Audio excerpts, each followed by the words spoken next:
அனைவருக்கும் வணக்கம். இது நவகிரக ரத்ன ஜோதிட ஆராய்ச்சி மையம். நான் உங்கள் ஜோதிடன் கா. ஐயப்பசாமி. இன்று ஒரு ஜோதிட தகவல் நிகழ்ச்சியில்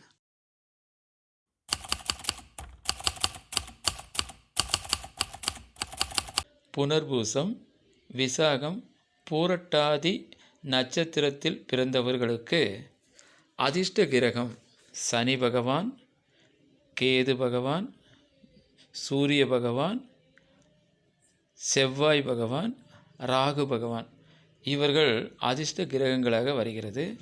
அதிர்ஷ்ட கடவுளாக சனி பகவான், விநாயகர், சூரிய நமஸ்காரம், முருகன் வழிபாடு, துர்க்கை வழிபாடு இதை நீங்கள் வாழ்க்கையில் கடைபிடித்து வழிபாடு செய்து வந்தால் வாழ்க்கையில் நிச்சயம் வெற்றி பெறுவீர்கள். நன்றி, வணக்கம்.